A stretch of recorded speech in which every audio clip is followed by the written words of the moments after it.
Dad handed my brother the family company, the same company I helped build, after he went and impregnated my fiancée. I took the client's step back and watched it burn. And now, they're at my door, begging me to cover their mortgage so they don't end up homeless. This is a throwaway account, for obvious reasons.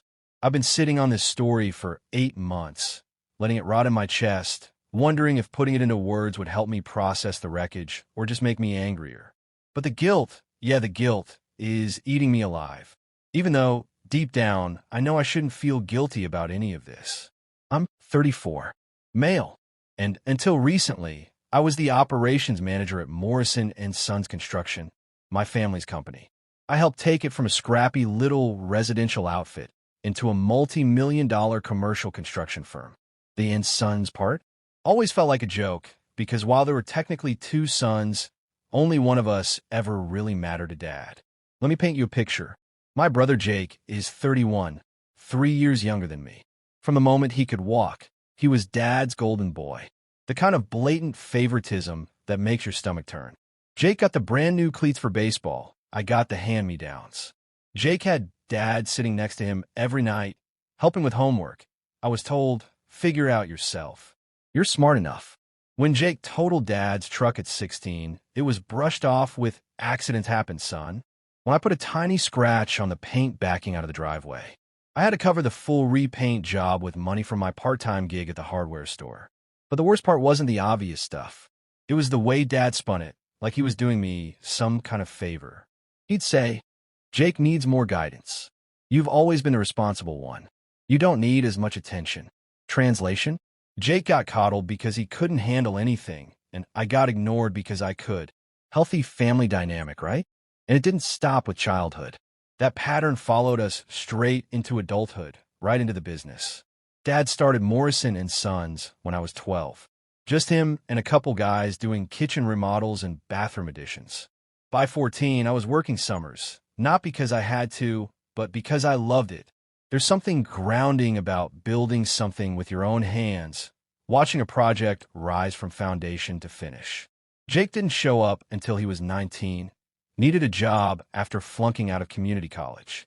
Even then, it was just a for now thing while he figured out his life. Spoiler, he never figured it out. By 22, I was running job sites. At 25, I was managing clients and projects. By 28, I was Dad's right-hand man, orchestrating everything from supplier contracts to subcontractor schedules. I knew every vein of that business, profit margins, which vendors would cut us deals, which clients were worth the headache. Jake, he bounced around like a bad intern. Tried sales, lost us 3 clients by overpromising timelines. Tried project management, got yanked off-site after screaming at an electrician. Eventually, Dad created this vague business development role for him. Translation, Jake worked events, showed up when he felt like it, and did little else. And yet, Dad kept talking about him like he was the heir apparent. At dinners, Dad would gush about Jake's so-called people skills and natural leadership. Meanwhile, I was the one actually keeping the machine running. The breaking point? That started 2 years ago when I met Sarah. She was the architect on one of our downtown projects, a boutique hotel renovation. Smart, gorgeous, sharp as glass, and she actually respected the craftsmanship of construction. Most architects treated us like necessary evils, but Sarah would walk sites and light up over custom tile work or mill details. We started dating after that project wrapped, and within 6 months, I knew she was it. She got the business, my business, in a way my family never had. She'd grill me about projects, offer pitch ideas, even polish proposals. To her, Morrison and Sons wasn't just a paycheck. She saw it as my life's work. I proposed last Christmas at the company holiday party. Right there in front of the team, the clients, everyone. Dad gave this big speech about being proud of his sons carrying the family legacy, thrilled to welcome Sarah into the fold. Even Jake seemed happy, hugged me, cracked a joke about how my boring self had somehow landed way out of my league. Sarah and I dove into wedding plans, intimate, rustic, nothing flashy. She was just as excited about the business. Talked about going green, chasing sustainable certifications. We dreamed about buying a house, maybe kids in a few years. For the first time in my life, everything clicked. And then Dad dropped the bomb. Succession planning. It was a Tuesday morning in March. He called me into his office, same cramped backroom he'd had since the 90s, metal desk, filing cabinet. He looked dead serious, shuffling papers.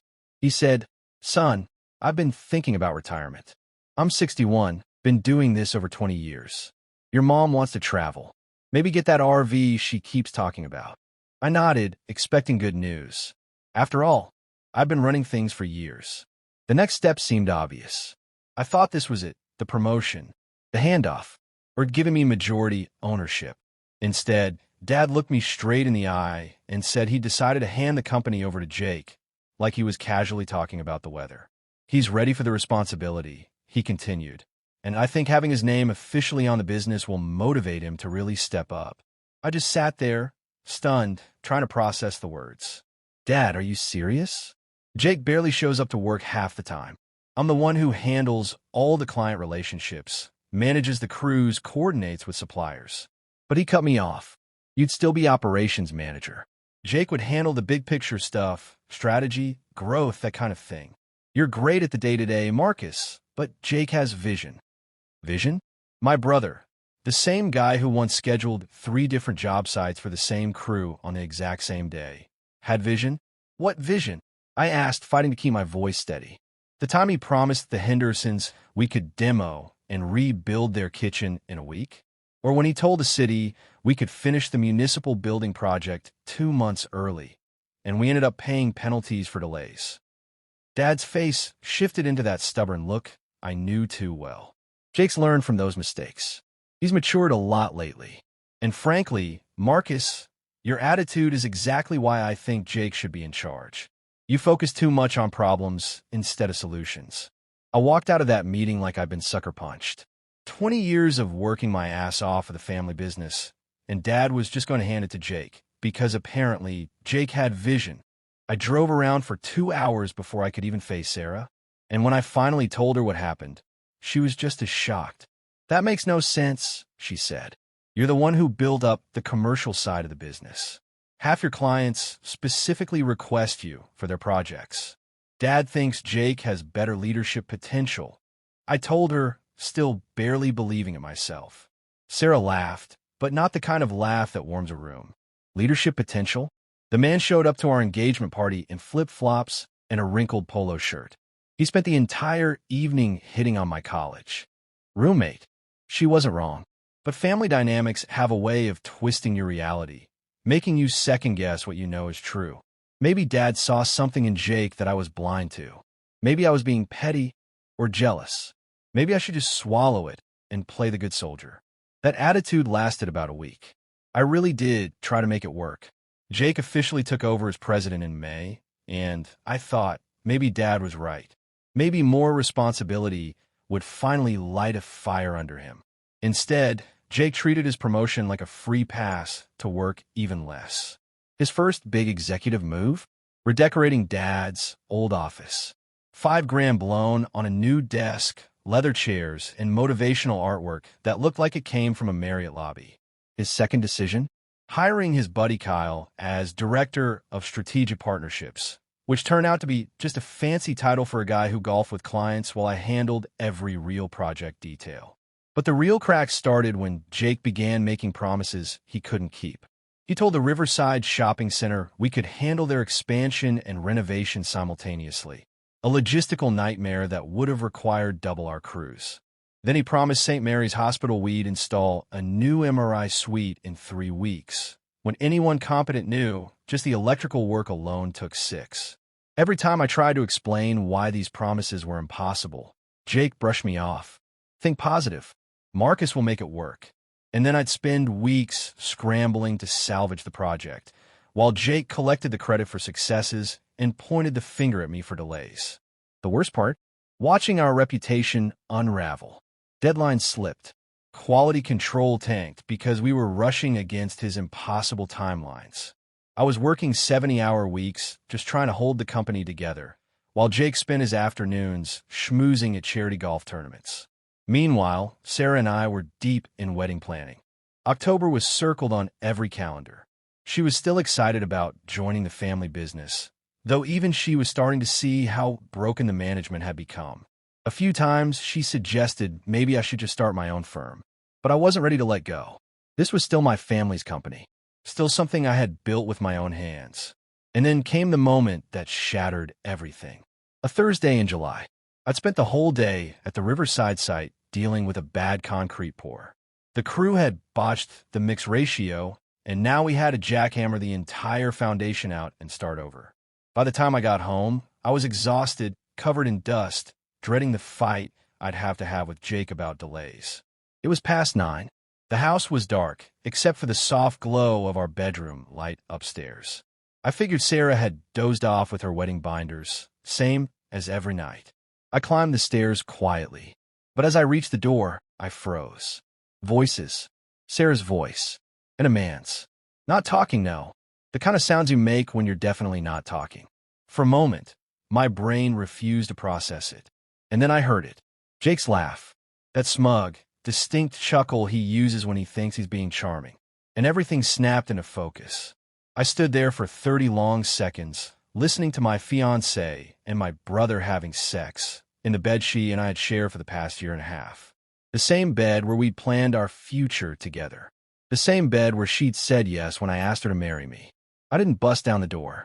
I didn't scream or do any of the dramatic crap you see in movies. I just turned around, walked back downstairs, got in my truck, and drove to the Marriott near the airport. I checked in, took a shower, and sat on the edge of the bed, just staring, trying to process what had happened. Around 11 that night, my phone lit up like a siren. First Sarah, then Jake, then Sarah again. I shut off, went to sleep. The next morning, when I got home, they were both waiting for me in my living room. Sarah's face was streaked with mascara, her eyes swollen and red. Jake just looked uncomfortable, though not what I'd call ashamed. Marcus, Sarah started, we need to talk about what happened. Which part? I cut her off. The part where you fucked my brother in our bed? Or the part where you both thought I was too stupid to figure it out? Jake stepped forward, hands raised like he was calming a wild animal. Look, bro, this isn't how we wanted you to find out. How long? I asked Sarah, ignoring him completely. She couldn't even meet my eyes. It just happened a few times. It didn't mean anything. How long? I repeated. 3 months, she whispered. 3 months. Which meant it started right after Jake took over the company. Right around the time I was grinding through 18-hour days to clean up his messes. While I was busting my ass to save his reputation, he was screwing my fiancée. We didn't plan this. Jake jumped in quickly. It just sort of happened. Sarah was stressed about the wedding. I was dealing with the pressure of the new position. So you decided to fuck each other about it? I shot back. That was your solution to stress? Sarah broke down, sobbing harder. I'm sorry, Marcus. I know this is awful. I know we've hurt you, but what? I snapped. She took a shaky breath. I'm pregnant. The room went dead silent. I could hear the AC humming outside, a car rolling past, even the pounding of my own heartbeat in my ears. Whose is it? I asked, though Jake's face had already told me the answer. Mine, he said quietly. We found out last week. I sank onto my own couch in my own house, staring at the two people who had just detonated my entire life. Get out, I said. Marcus, please, Sarah started. Get out of my house. Get out now. They left, and I spent the rest of the weekend drinking beer, trying to figure out what the hell I was supposed to do next. Monday morning, I showed up to the office like nothing had happened. Jake was already there, nervous, guilty. Dad was in what was now Jake's office, shuffling paperwork. For 3 hours, I worked like usual, calls from subcontractors, job site updates, the routine. Then, around lunch, Dad called me in. Jake told me about the situation, he said flatly. I know this is difficult for everyone involved. Difficult? I repeated. That's one way to put it. The thing is, Marcus, Dad went on, we need to figure out how to move forward as a family and as a business. Jake and Sarah are having a baby. They're talking about getting married. I just stared at him, and I think it would be best for everyone if we handled this maturely. These things happen. People fall in love. We can't let personal drama interfere with the business. Personal drama? I echoed, my voice hollow. "You're a good man, Marcus," Dad said. "You'll find someone else. In the meantime, we need you focused on the Riverside project. Jake's got enough stress right now without worrying about work issues too." And that's when it hit me. Dad wasn't just choosing Jake over me for the company. He was choosing him over me in every possible way. My brother knocks on my fiancée, and Dad's main concern is shielding Jake from consequences. I drifted through that whole week like a ghost. Sarah moved out, straight into Jake's apartment across town. The wedding was off, obviously, but I was the one stuck calling vendors, canceling everything. Lost nearly $8,000 in deposits for the venue, the caterer, the photographer. Jake avoided me at work. Fine by me. Dad pretended nothing had happened, asking about job sites and project schedules as if my life hadn't just been torched by his golden boy. The final straw came that Friday. I was in the warehouse checking material orders when I overheard Dad on the phone. Sounded like his lawyer. "I want to make sure the ownership transition is clean," he was saying. "Jake's going to be a father now. He needs the security of knowing the business is his. I want Marcus taken care of too, but Jake's got more responsibility now." He was changing his will, not just giving Jake operational control, but rewriting the ownership so Jake would inherit the majority of Morrison and Sons. The same business I'd spent 20 years building.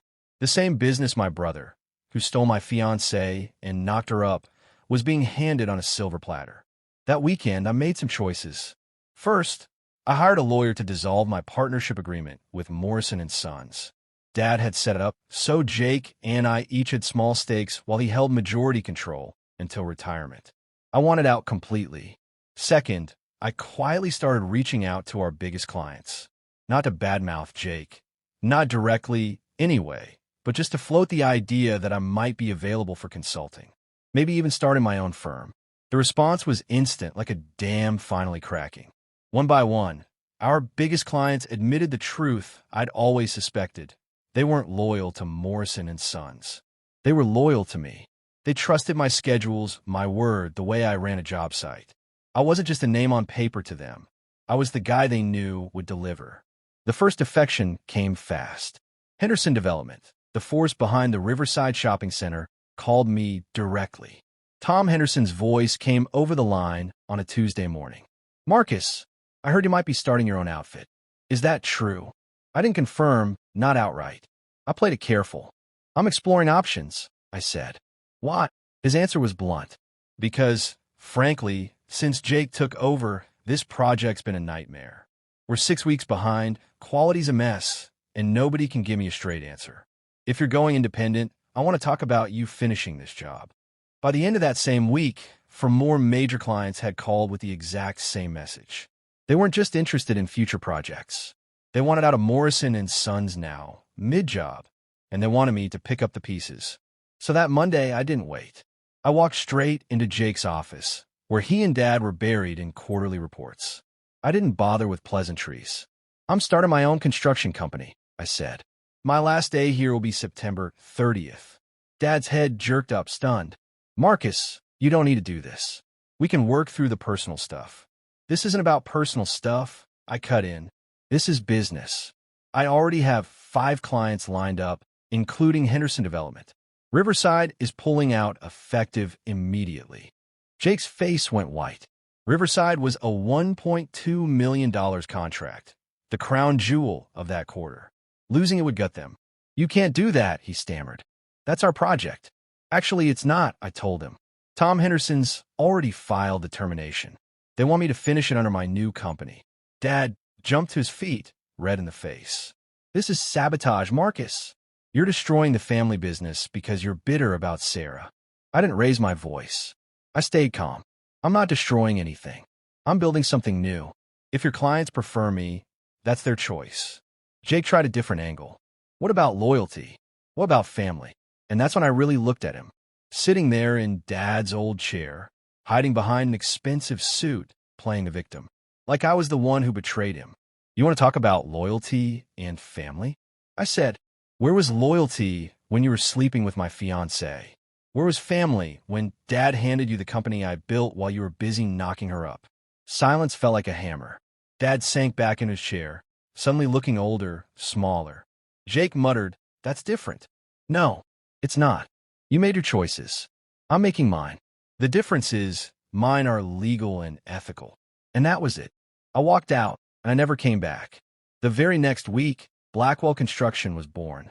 Just me, a rented office downtown, and a vision. Within a month, I had 8 employees, all men who'd walked out of Morrison and Sons to stand with me. The days were long, 16 hours, sometimes more, but it didn't feel like punishment. It felt like purpose. By Christmas, we had 12 completed projects under our belt and a waiting list stacked for the new year. Meanwhile, Morrison and Sons was collapsing under the weight of its own mismanagement. Losing Riverside was only the beginning. 3 more major clients followed, each one citing the same issues: delays, poor quality, no trust. Jake scrambled to pivot into smaller residential jobs, but without systems, without relationships, he was just a kid drowning in water he didn't know how to swim. By February, half the crew had been laid off. Dad even crawled out of retirement to try patching holes, but the damage was done. Their reputation was shot. The town was buzzing. Morrison and Sons was circling the drain. And while all of this played out, Jake and Sarah went ahead with their lives. They married in December.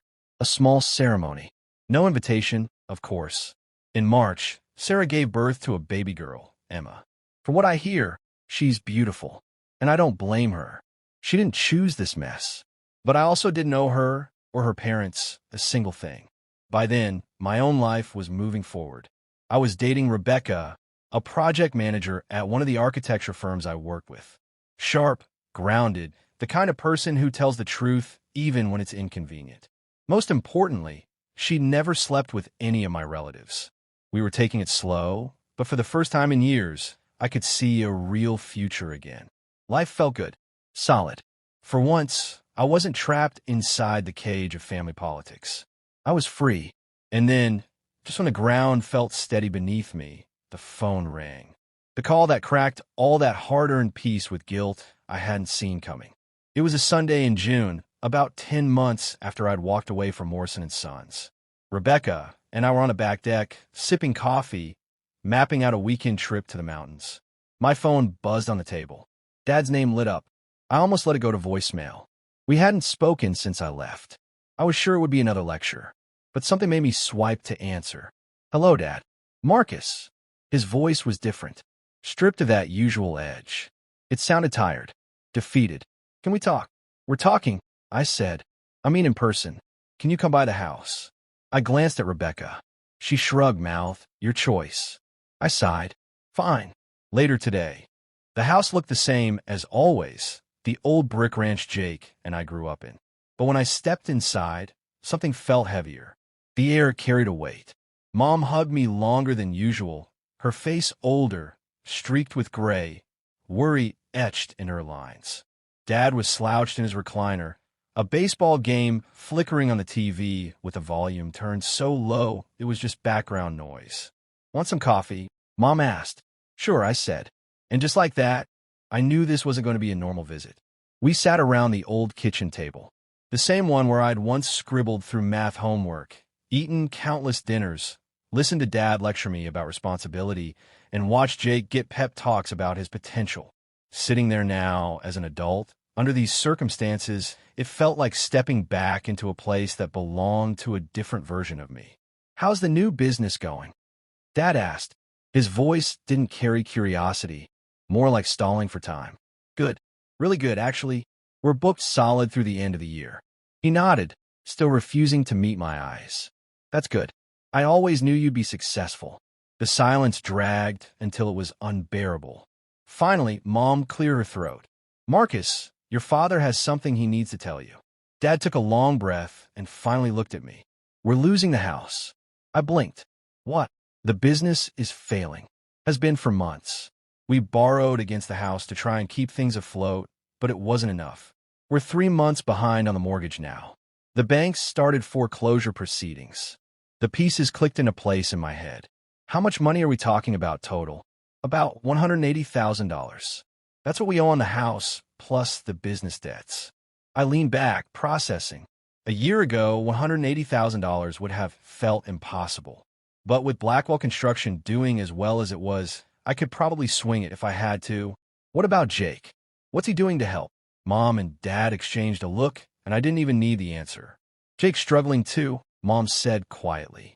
Sarah's been having health problems since the baby was born. Postpartum depression. The doctor says she can't work right now, and someone needs to stay home with Emma. So Jake's not working either. He's trying, Dad added quickly, defensive. He's got some leads on smaller projects, handyman stuff mostly, but it's not enough to cover their expenses, let alone help us. The irony was suffocating. Jake, the golden boy, the visionary, the heir to the empire, reduced to odd jobs while I ran a thriving company with more work than I could handle. Why are you telling me this? I asked, though I already knew. Dad's shoulders sagged. Because you're the only one who can help us. Your business is successful. You got the resources. And you think I should just write you a check for $180,000? We're family, Mom whispered, tears brimming. I know things have been difficult between all of you, but we're still family. That word, family. The same word Jake had thrown at me when I caught him betraying me. The same word Dad had used every time he asked me to swallow his favoritism. Where was family when you gave Jake the business I built? I asked. Where was family when he was sleeping with my fiancée? Where was family when you rewrote your will to make sure Jake got the majority inheritance? Dad winced like I'd slapped him. We made mistakes. Marcus, I made mistakes. I see that now. Now that Jake failed and you need my money. He started to argue, then stopped. Yes, that's part of it. But also because I realized I was wrong about a lot of things. Jake wasn't ready for the responsibility. He didn't have the skills or the temperament. You did. You always did. It was the first time in my life I'd ever heard my father admit he was wrong, especially about Jake. You should have been the one to inherit the business, he continued. You should have been the one I groomed for leadership. I let my feelings about Jake's struggles cloud my judgment about your abilities. Your feelings about Jake's struggles? I repeated, Dad, Jake wasn't struggling. Jake was lazy and irresponsible, and you enabled him his entire life. I know that now, he said softly, but he was always the one who seemed to need more help, more guidance. You were so capable, so independent. I thought you'd be fine no matter what. So, you punished me for being competent. He nodded miserably. I see how it looks now. I see how unfair it was. Mom reached across the table and took my hand. We know we don't deserve your help. We know we failed you as parents. But we're desperate, Marcus. We don't have anywhere else to turn. I pull my hand back gently. What about Jake? What does he think about all this? Another look passed between them. He doesn't know we're asking you, Dad admitted. He'd be humiliated if he knew. His pride is more important than keeping a roof over your heads. He's struggling with a lot right now, Mom said. The failure of the business. Sarah's depression. Taking care of Emma. He's not handling it well. Meaning, Dad answered bluntly. Meaning he's drinking too much, sleeping too little, and taking his frustrations out on everyone around him. Sarah's talking about leaving him, taking the baby, and moving back with her parents in Florida. A dark part of me felt satisfied hearing that. Jake's charmed life finally crashing into reality. But another part, a part one hated to admit existed, felt sorry for him. And especially for Emma. She hadn't asked for any of this. Even if I wanted to help, I said, and I'm not saying I do, $180,000 is a lot of money. I'd have to liquidate investments, maybe take out loans against my own business. We wouldn't ask if we weren't desperate, Mom pleaded. And we'd pay you back every penny. It might take years, but we'd pay it back. I looked around that kitchen. The outdated appliances, the worn linoleum floors, the ghosts of my childhood clinging to every corner. My parents, suddenly looking every bit their 60-plus years. These were people who had failed me in ways that cut deep, who had chosen Jake over me again and again. But they were still my parents. I need time to think about this, I said finally. Dad nodded.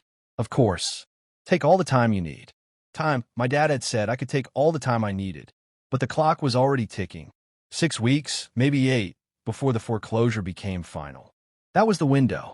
When I stood to leave, I told him I'd give him an answer by the end of next week. Mom followed me to the door, her arms clinging a little tighter than usual, her voice soft. Thank you for listening. I know you don't owe us anything. On the drive home, my head spun like I'd stepped off a carousel. Rebecca didn't even need to ask. One look at my face, and she knew something was wrong. I spilled everything. The failing business, the foreclosure, my parents' desperate plea. She listened the way she always did, calm, patient, not rushing to give advice, just holding space until I was done. And then she asked the question I'd been avoiding. What do you want to do? The truth was messy. Part of me wanted to let them figure it out themselves. After all, they'd made their choices, and maybe it was time they lived with the fallout. But the other part knew that if I stood by and let them lose their home, I'd carry that regret for the rest of my life. Maybe being the bigger person meant helping, even when they didn't deserve it. Rebecca thought about it, then asked, "Can you afford it? Financially?" Yeah, I could. It would hurt, but it wouldn't break me. And that's when she said something that stuck. Maybe the real question wasn't can you afford to help them? Maybe it was can you afford not to? For days, it consumed me. I talked to my lawyer about the legal angles, my accountant about the financial hit, and eventually to my therapist, Dr. Martinez. She pointed me toward truths I hadn't wanted to look at.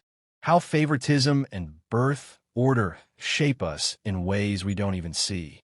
How children carry their parents' treatment like a mirror of their own worth. It sounds like you've spent your adult life proving yourself through achievement, she said. Building businesses, being the responsible son. But maybe this moment is about choosing your own values. Helping them not to win approval, but because that's who you want to be. That cut deep. Because she was right. I didn't want to help just to finally hear my parents say thank you. And I didn't want to withhold help just out of spite. Neither path would leave me whole. A week later, I called my dad. We met at a coffee shop downtown. Neutral ground. No memories clinging to the walls. He showed up looking nervous, hopeful, still in the same button-down and khakis he'd worn to every serious talk since I was a kid. I didn't waste time. I'll help with the house, I told him, but there are conditions. Relief flashed across his face so quickly it almost looked like joy. Of course, he said, whatever you need. The first condition, I wasn't handing him check. I'd buy the house from the bank, and they'd pay me rent until they could buy it back or move on. He nodded, eager. Second, Jake wasn't to know. I didn't want him thinking he could show up at my door every time his life went off the rails. Another quick nod. Third, and this one stung, I told him this didn't change anything between us. I wasn't doing it to reconcile or pretend the past never happened. I was doing it so my parents wouldn't end up homeless. That's all. His smile dimmed at that, but he nodded again. I understand. And Marcus, thank you. I know I don't have any right to ask, but thank you. 3 weeks later, it was done. I bought the house for $165,000, covering their debts and back payments. They pay me $1,200 a month now, just enough to keep things running. Jake never found out. They told him they'd worked something out with the bank, and he was too buried in his own chaos to question it. And chaos it was. Sarah left him in August, baby Emma in tow, retreating to Florida and her parents. Jake was left alone in his apartment, drowning in child support he could barely afford.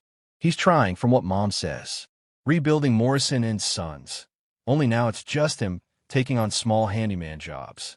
It's slow, unstable, a shadow of what it used to be. I'd be lying if I said a part of me didn't feel some grim satisfaction watching his perfect life finally crack. But there's also a part, a quieter one, that feels sorry. Not for Jake, exactly, but for Emma. She didn't ask for any of this. Now she has parents who live nearly 1,000 miles apart.